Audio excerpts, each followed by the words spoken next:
buenas tardes ya. Y como el doctor Capote me ha dado 3 minutos y medio, pues voy a procurar ajustarme en lo posible.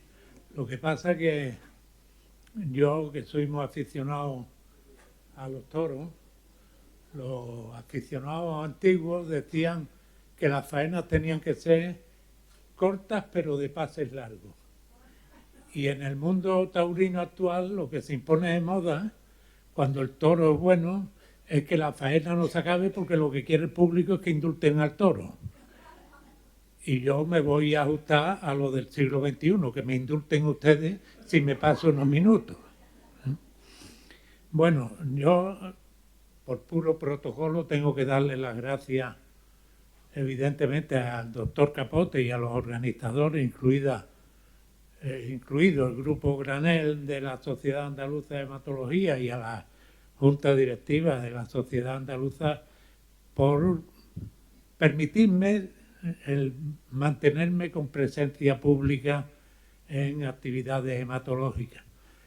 Y por supuesto al doctor Capote como padre de esta reunión, que los que lleváis algún tiempo asistiendo veréis que cada año hay que ir escalando el auditorio y vamos a acabar en el Estadio Carranza, no en el nuevo Mirandilla. ¿Por qué? Pues porque el doctor Capote es de esas personas que marcan la diferencia. Y marcan la diferencia porque, como sucede a todos los grandes líderes, tiene seguidores y no detractores, sino envidiosos. Porque cuando uno no está de acuerdo en algo, lo que hay que hacer es legítimamente plantearlo. Cuando uno no lo plantea legítimamente y lo que hace es aprovechar situaciones o coyunturas donde sabe que el doctor Capote no va a estar presente o no se va a enterar, pues entonces le da a la lengua y lo que está demostrando es un complejo de inferioridad que produce una envidia que lo único que hace es ensalzar todavía mucho más la figura personal y profesional del doctor Capote. Y este es mi concepto desde que lo conocí hace ya muchos años. Y luego les demostraré alguna cosa relacionada con esto del tiempo. Yo estoy jubilado obligatoriamente, en contra de mi voluntad, y conforme ha ido pasando el tiempo, no sé si ha sido porque de verdad me puse malo, que es cierto que me puse malo, pero que me recuperé porque mi actividad posterior demuestra que recuperado estaba, y tocaré madera porque... pero el tiempo me ha hecho dudar de aquella jubilación por la actividad que he mantenido luego y demás. Y entonces me voy a acoger a una frase de Mafalda, que os sonará a todos, ¿no? Mafalda decía que ya una vez jubilado uno no puede darle atrás al reloj, pero sí puede darle cuerda para seguir adelante.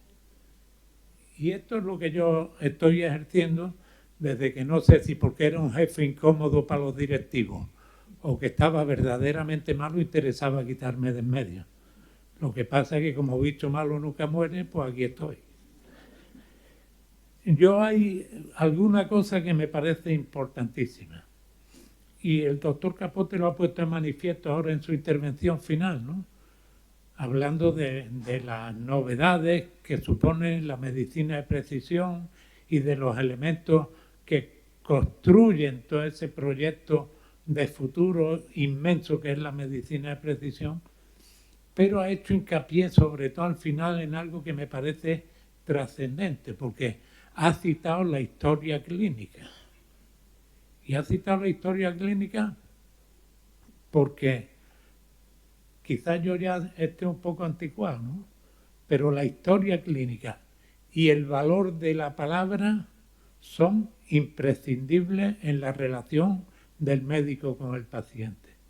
La palabra tiene un valor enorme en el sentido de que el paciente, cuando sale de la consulta, tiene que salir convencido de que ha comprendido lo que se le ha dicho. Y el médico tiene que tener la garantía de que ha sido comprendido por el paciente en aquello que le ha planteado.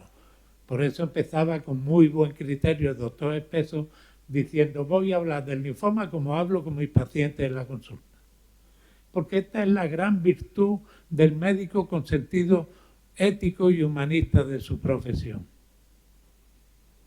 El valor de la palabra y la comprensión de esa palabra.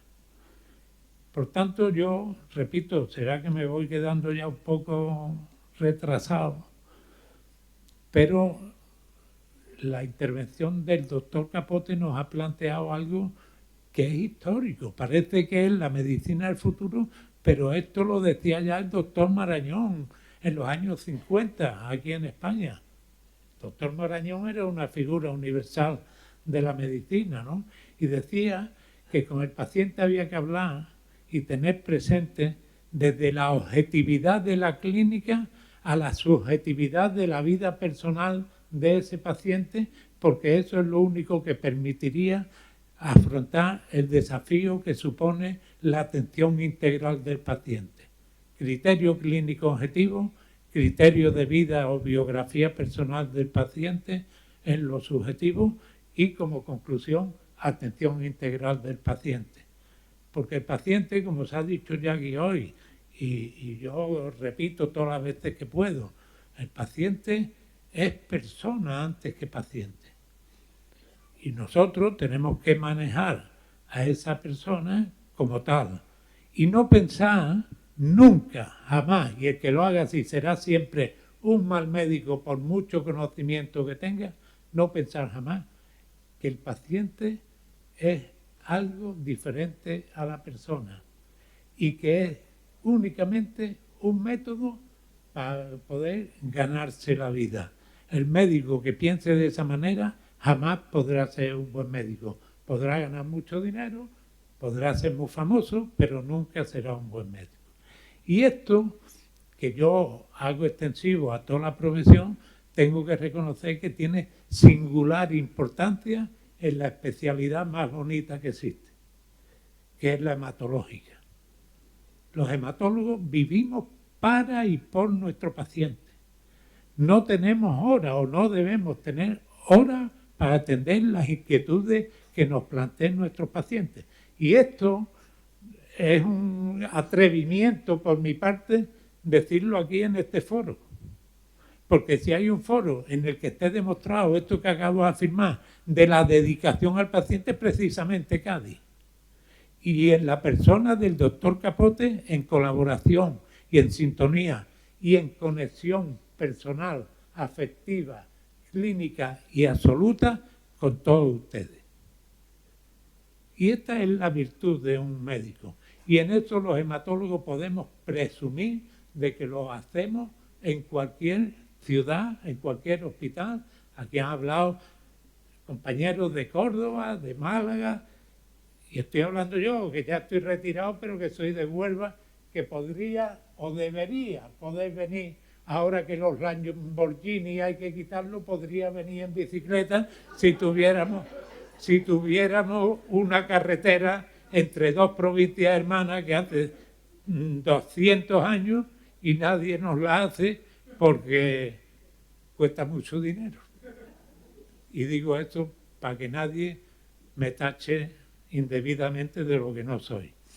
Porque hay algo que es importante. He dicho que empezaría con los agradecimientos y al final no lo he hecho. Aquí tenemos a Ana Rosa Quintana, que pertenece a la industria médica, pero Ana Rosa Quintana buena, la de verdad. La otra sale en la televisión, con todo el respeto, periodista, pero Ana Rosa Quintana, que se relaciona con los hematólogos, es única. Solo tiene un defecto. Uno que es grave, pero que se lo perdonamos porque tiene otros valores más importantes, que es ética. Y entonces, pues eso, pero eso se le perdona. Como tenemos también a deportistas importantes, y que además pertenecen a una empresa que ahora, no sé si por miedo o porque le han cambiado el nombre y ahora se llama Johnson & Johnson. Y ustedes habrán visto probablemente en televisión en estos días que con motivo del Día Internacional que la doctora García citaba del mieloma, que fue el 5 de septiembre, se está extendiendo casi al mes internacional del mieloma. Y entonces sale un anuncio en televisión en los descansos de los partidos y dicen, hablando en mieloma múltiple, hablando en plata. Pues eso es lo que pretendo yo hoy aquí, hablar en plata. Y en plata que no esté oxidada. Por tanto, yo no tengo más remedio que agradecer a la industria el apoyo que nos da. Hoy viendo el programa veo por detrás que los patrocinadores para esta reunión que consigue el doctor Capote van creciendo. Y eso es señal de que esto funciona. Y me da pie eso a hablar de algo que me parece de una trascendencia absoluta, que es la intervención de Begoña Barragán. Begoña Barragán le tengo yo que agradecer muchas cosas. La primera que lleva muchos años, igual que al doctor Capote y a su mujer, invitándome al congreso que ellos organizan en Madrid. Y es más, el año pasado tuvieron hasta, digamos, la valentía, porque había que atreverse, de proponerme para que diera la conferencia inaugural del congreso. Eso ya lo único que hace demostrarme es que, aparte del aprecio personal, que yo evidentemente agradezco a ella y a toda su junta directiva, que me voy haciendo mayor, porque ya en los programas no me ponen lo que yo era de verdad, me ponen socio emérito. Lo único que me falta es irme a Abu Dhabi. Y el drama mío es que no tengo una novia del estilo de la Corina. O sea que tengo que agradecerle a Begoña su presencia aquí, junto con mi amigo del baloncesto, Gume, y decirles que su intervención a mí me daría pie para estar 7 horas hablando. Y digo lo de hablar en plata porque a mí, hoy, cuando he llegado aquí a Cádiz, se me ha subido el ego de una forma tremenda. Y digo ¿por qué? Porque yo vengo aquí siempre contento, porque esta reunión, desde la primera vez que asistí, es uno de mis foros favoritos para hablar. Y es uno de mis foros favoritos para hablar que fíjense ustedes que no hago ni diapositivas ni nada, sino que hablo lo que me sale de dentro. ¿Y por qué? Pues porque me han respetado ustedes desde el primer día que vine. Y además,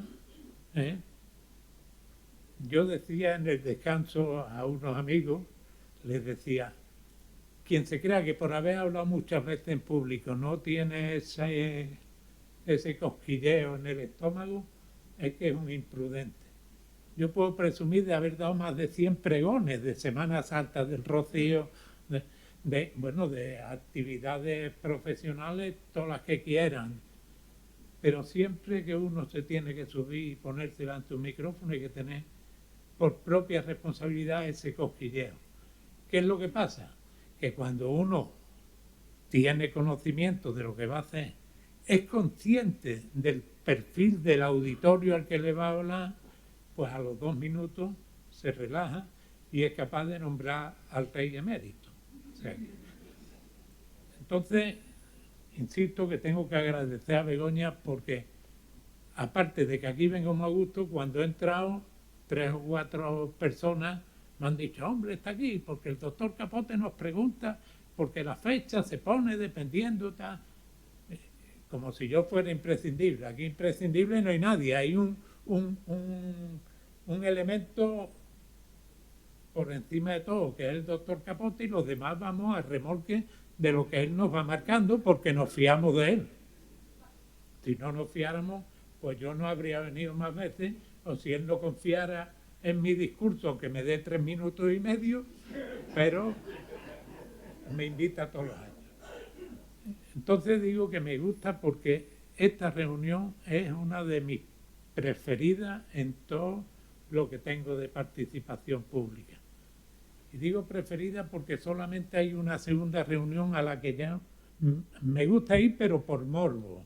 Esta es por satisfacción, la otra es por morbo. Y es cuando hay una reunión donde hay políticos o representantes de la administración.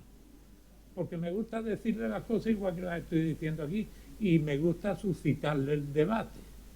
Y entonces, aludiendo a la presentación de la doctora García, que os ha puesto la simplificación de lo que es la definición histórica del mieloma con la palabra CRAB, que en inglés es una palabra inglesa que en castellano significa, imaginaros dónde viene la doctora García a hablar de CRAB, que es cangrejo, aquí en Cádiz, donde se puede ir uno dentro de un rato a cogerlo de ahí abajo, ¿no? O sea que, y CRAB, yo públicamente en alguna reunión lo he definido no como el aumento del calcio, la afectación renal, la anemia o la lesión ósea, que es lo que significan esas 4 letras, sino que digo que es que los hematólogos estamos cabreados de resistir administraciones burdas. Eso es lo que significa CRAS de verdad, porque a los hematólogos con la administración en general nos toca una papeleta como el hacer o buscar lo mejor posible para el paciente con mieloma. Con la diferencia de que ellos a nosotros no nos aplican inmunoterapia, ni anticuerpos monoclonales bifenotípicos, sino que en cuanto pueden nos dan con la puerta en la cara porque dicen que somos una especialidad muy cara. Y esto me trae a colación una anécdota que tengo yo con Carlos Herrera, el periodista, que moderó un simposio en el que yo era uno de los ponentes hace 11 años ya, en Sevilla. Era sobre un tema diferente, era de hematología, pero una enfermedad rara, aunque rara en términos globales y por definición son casi todas las enfermedades hematológicas, pero una más rara que es la hemoglobinuria paroxística nocturna. Solamente existía entonces un medicamento con indicación y no en todos los casos para tratar esa enfermedad. El tratamiento costaba 300.000 euros al año. Y al señorito Carlos Herrera todo lo que se le ocurrió es preguntarme a mí en el coloquio, bueno, y en un hospital como el de Huelva, de 600 camas y eso, como aparezcan 2 enfermos con esto, al gerente se le liquida el presupuesto. Y yo le dije, no creo que sea así. Porque hay 3 elementos a tener en cuenta en esto de los gestores y los gerentes. Primero, el gerente lo que tiene que hacer es gestionar con criterio empresarial, porque al final somos una empresa pública, pero empresa. Segundo, si gestiona con criterio empresarial, no puede seguir directrices políticas, que es lo que no cumple, porque como es un cargo de designación del político, él no va a hacer nunca lo que el político le ordene. Por lo tanto, no cumple con el criterio empresarial. Y la tercera opción, que es la única verdadera, es que deja de existir un problema de financiación del medicamento cuando el paciente es familia del gerente. Y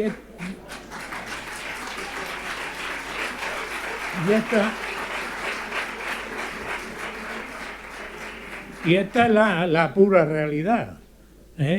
Y vuelvo a insistir en la intervención de Begoña. Begoña, a mí me suscita el estar 3 horas hablando de este tema, de la relación económica, de la aprobación de fármacos, porque es que la burocracia, como he dicho antes, las administraciones son burdas. No puede ser que la FDA o la Agencia Europea del Medicamento apruebe un medicamento contrastado por todas las etapas de los ensayos clínicos y resulte que cuando hay que incluirlo en el Vademecum español hay que pasar por la Agencia Española de Medicamentos y Productos Sanitarios. Y cuando ese le ha dado el visto bueno, se lo da después de mandar una porquería, y lo digo rotundamente, aunque ahora se está pretendiendo actualizar, de documento que se llama Informe de Posicionamiento Terapéutico, que lo que tiene es un fin de conclusiones estrictamente economicistas, para que se vaya dilatando el tiempo de uso después de la aprobación. Y cuando eso está hecho, y llega a la comunidad autónoma X, no nombro a nadie para que no se ofenda, hay que pasar otro filtro más. Y cuando ya lo tienes aprobado en ese filtro y tú lo prescribes en el hospital, tienes que pasar por la Comisión de Farmacia y Medicamentos del hospital. Y cuando te das cuenta, el paciente, una de dos, o ha fallecido o se ha ido a otro país a ver si allí lo cura. Y esto es lo que no puede ser. Por eso hay que admirar el trabajo de Begoña y todo su equipo y de su organización. Porque ustedes, y esto se lo digo como un reto, tienen que ser la vanguardia de las reivindicaciones de los sanitarios. Porque a ustedes sí les teme la administración. A una movilización de pacientes, y lo tuvimos con la hepatitis C, la vacuna de la hepatitis C, la administración se rinde.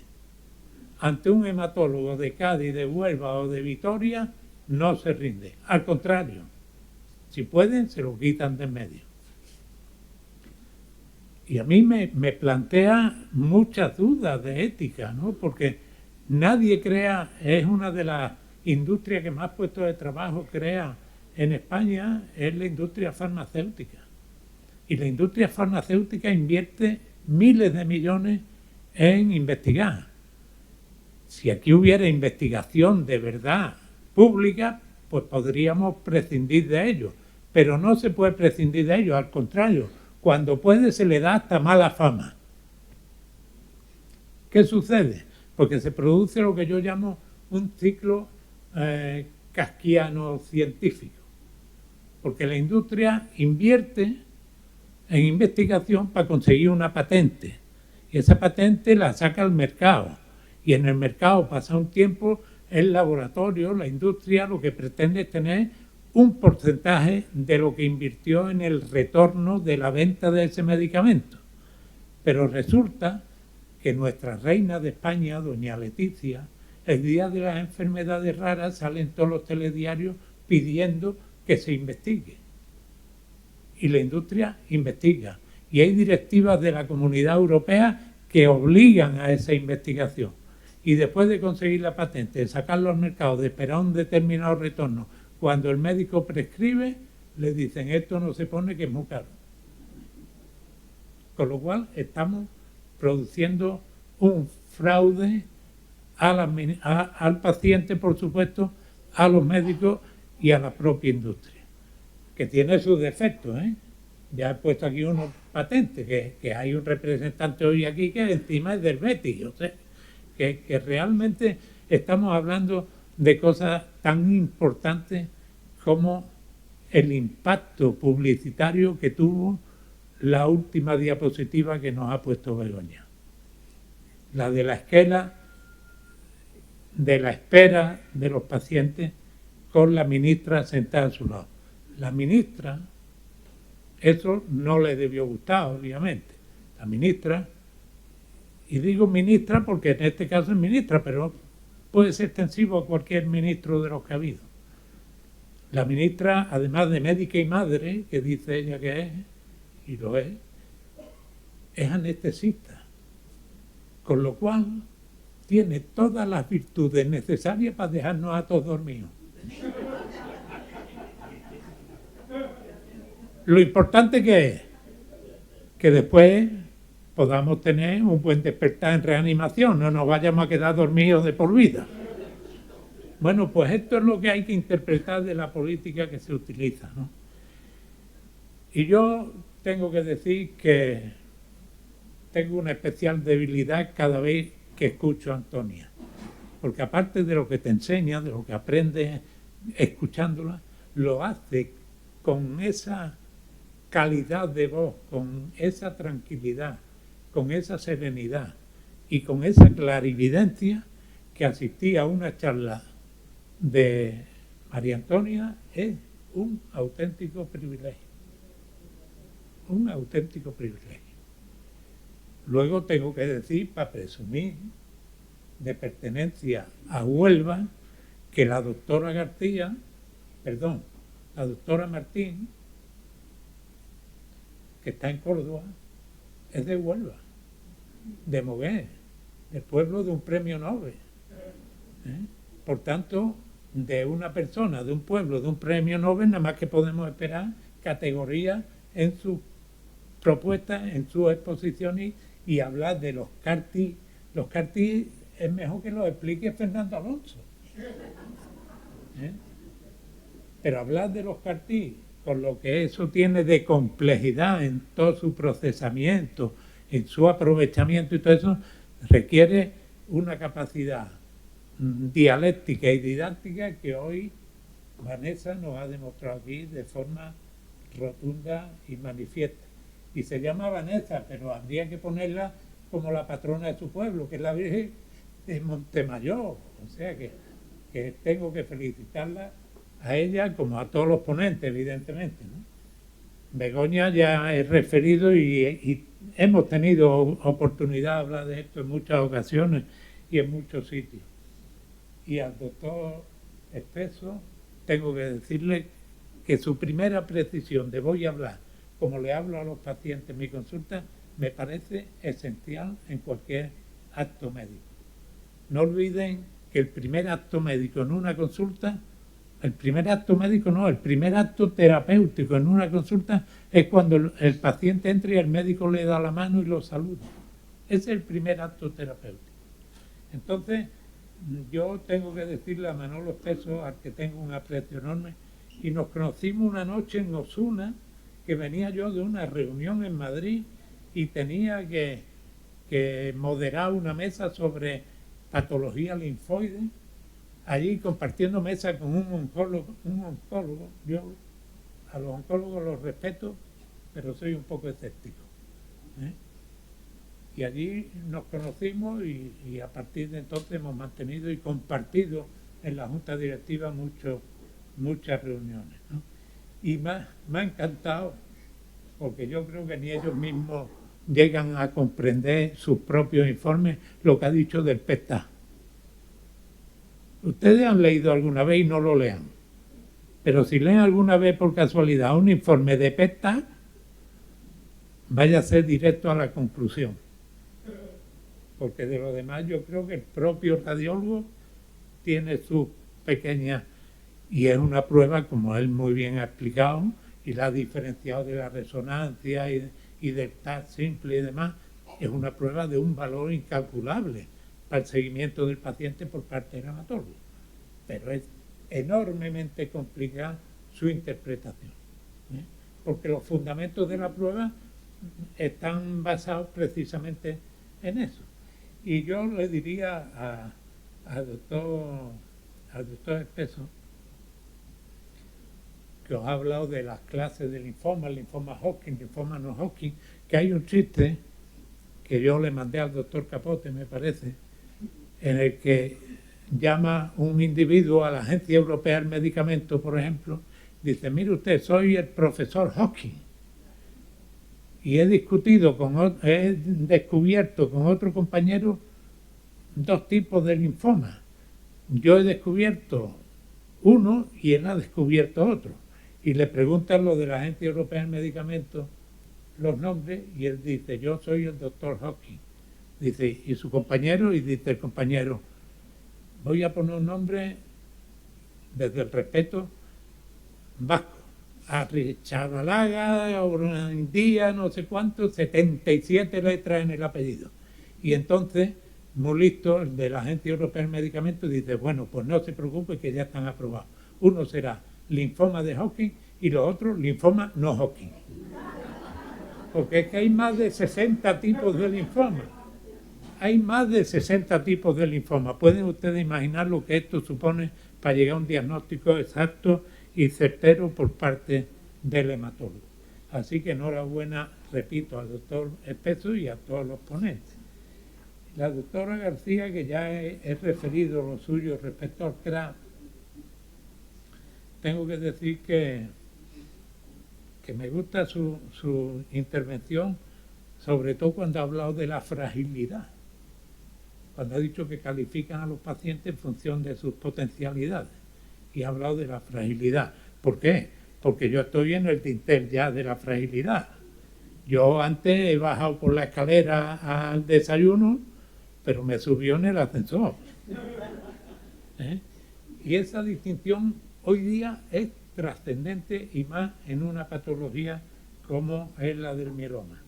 Así que también gracias a Ricarda, y voy a ir terminando porque ya el cuarto árbitro me está señalando que... Y esto se me ha apagado. Se me ha apagado la pantalla. Pero es que quiero enseñarles lo único que yo he presentado de imágenes en, no sé, si llevo 13 años, 15 años viniendo a esta reunión. Antes de decir que es importante lo que la doctora García ha planteado de la guía de mieloma. La guía de mieloma es ya creo que es la cuarta edición revisada, y que eso nació en el grupo Granel, en el que estaba incluido, y de que el grupo de mieloma es hijo, y que era coordinado por el doctor Capote. Entonces, ya para terminar, decirles que a ver si soy capaz de aceptar, porque yo no soy Bill Gates, ¿eh? Vale.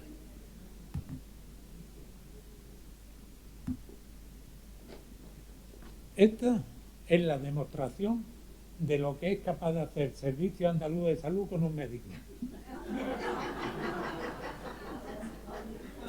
Este es el día que...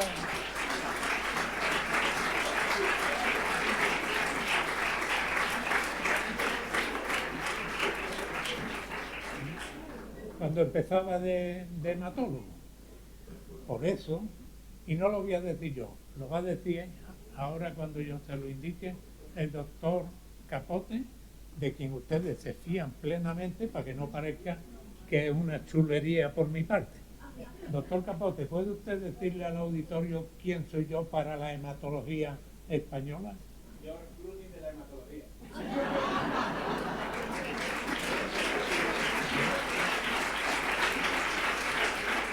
Muy bien. Pues nada, dicho eso, creo que me voy a ajustar al tiempo que tenía, que eran 30 minutos, y que he hecho mención solo a una cosa.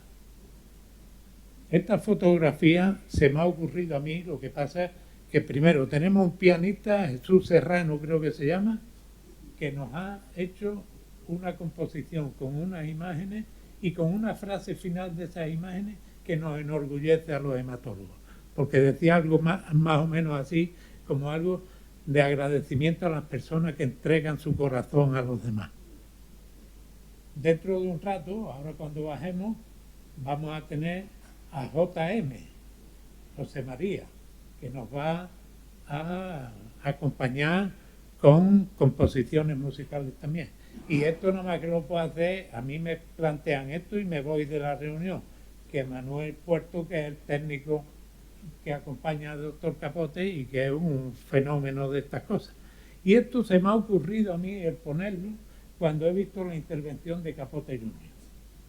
Y con esto termino. ¿Tú crees que yo tendría arreglo?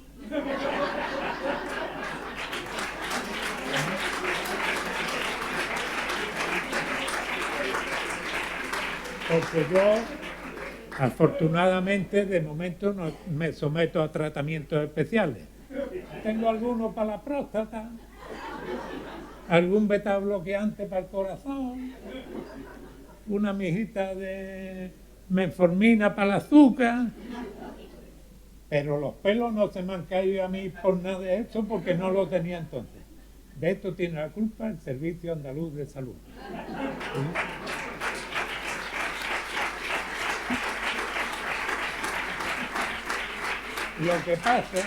Lo que pasa, y termino definitivamente, en tono George Clooney, que cuando a mí se me empezó a caer y ya se consolidó la caída, yo tenía un hermano de mi padre, en mi familia todo el mundo era médico, que era dermatólogo.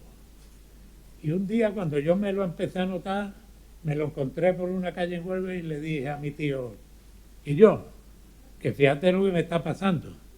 ¿Y sabéis la respuesta que me dio el dermatólogo de mi tío? Se quitó el sombrero y me dijo, mira cómo estoy yo. Y entonces dije, pues no tengo más remedio que rendirme. Y me rendí. Pero gané mucho, porque empezaron a entrar nuevas generaciones de enfermeras, de técnicos de laboratorio y de compañeras hematólogas, que cuando yo estaba sentado al microscopio, venía alguna por detrás y me decía, ¿qué me gustan los calvitos? Dicho esto, cumplo exactamente el tiempo indicado. Les doy las gracias por su atención. Reitero el agradecimiento a la industria, al doctor Capote y a todos ustedes por escucharme. Y espero que podamos seguir viéndonos mucho tiempo más y algún día no tenga que hacer cerca de 250 kilómetros para venir de vuelta hasta aquí, porque soy capaz de venir hasta nadando. Buenas tardes.